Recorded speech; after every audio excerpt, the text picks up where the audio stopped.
It's the end of 2023, so it's time to take a look at my top 10 games of the year.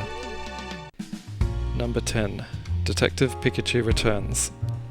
I played the 3DS game when it was new and really enjoyed it. Then the Detective Pikachu movie came out and it was even better. Around that time in 2019, they announced a sequel to the game, and now 4 years later it came out.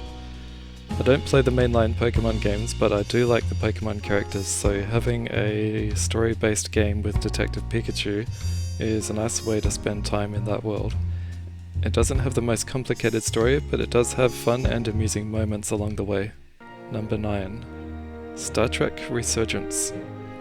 I've been a Star Trek fan for a long time, but I've always thought it strange that there aren't many good games based on the series.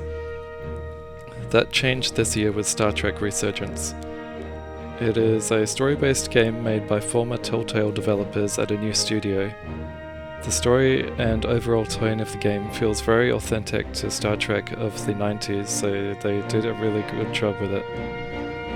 The gameplay has you alternating each chapter between two playable characters, so you see two sides of the story as you go through it. You visit various planets and locations around the ship. Sometimes you may be scanning things with your tricorder, or other times shooting enemies, or even just exploring an area. I haven't heard anyone else talk about this game, so I hope more people give it a try. Number 8. Super Mario Bros. Wonder. This may have been higher in my list if I had played more of it, but I only started it a week ago. It has been 10 years since New Super Mario Bros. U. My taste in games has definitely changed since then, and I probably don't like Mario Wonder quite as much as I would have back then. From what I've played so far, it's really good to have a fresh take on a 2D Mario. The new art and animations are great, and the Wonder effects keep things interesting with such a variety of things that can happen. I don't play a lot of 2D platformers, but I'm very happy to be playing a new Mario game. Number 7. Wanted Dead. This is an action game that isn't like any other action game. In some ways it is amazing, and in other ways it is incredibly frustrating. What I like most about Wanted Dead is how everything is about the presentation and style, and it's not afraid to be weird. From the character designs and art style and the music, and even having Stephanie Jewston in a live-action cooking show that helps with the world building. I just love everything the game is going for, except for how frustrating the game can be at times. The game is very difficult, even on the easy mode. Part of that difficulty comes from it not playing like other action games. It has a unique pace to the action that I didn't really understand or get a feel for until I watched a video of someone playing it well. It's hard to seriously recommend Wanted Dead because it is not for everyone, but I still love it. Number 6. Oxenfree 2. As you can tell from this list, I like story-based games. Oxenfree 2 is easily the best one of those I've played this year. For the story, the game is really well written with how natural all the dialogue sounds between the characters. All the voice acting is also extremely good. The art and the music set a perfectly creepy tone for the story. It doesn't exactly get scary, but it feels just enough to know that something isn't right. Then for the actual gameplay, there is some light puzzle solving in working out where to go and what to do, which gives the game just enough substance to go along with the story. Most of the fun comes from choosing your dialogue options and seeing how the characters react to each other. This and the first game are both extremely good and worth playing. Number 5, The Legend of Zelda: Tears of the Kingdom.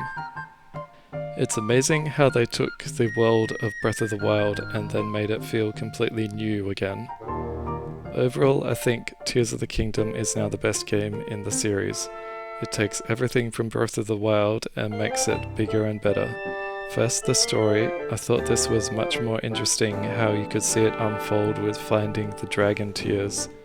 Then with the world, adding the Sky Islands and the depths is so much new content, I don't know how anyone could explore it all. Then with the temples, some people say they still want a return to traditional Zelda dungeons, but I think these were perfect for what I wanted. and the new abilities, using Ultra Hand to build things was a lot of fun, even though I didn't get that deep into it. The only thing I don't really like is the combat. I would say it is better than Breath of the Wild because of the fuse ability, but I also think it is more difficult, especially towards the end of the main quest. Tears of the Kingdom might only be number 5 on the list, but it is the game that I spent the most time playing this year. Number 4, Cocoon. Speaking of Zelda, in some ways Cocoon is a lot like a 2D Zelda game, except with almost no combat.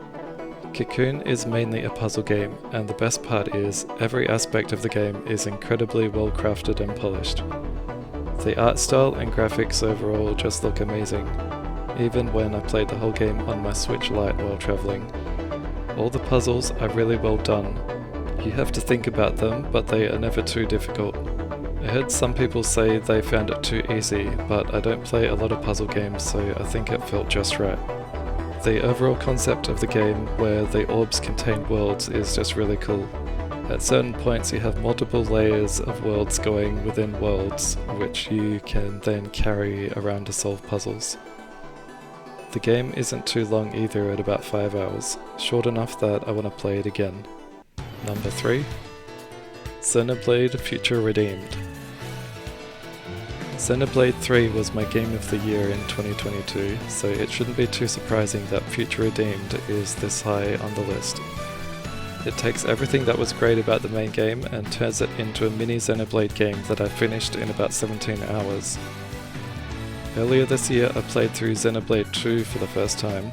That was good because I could better appreciate Future Redeemed as a conclusion to the trilogy.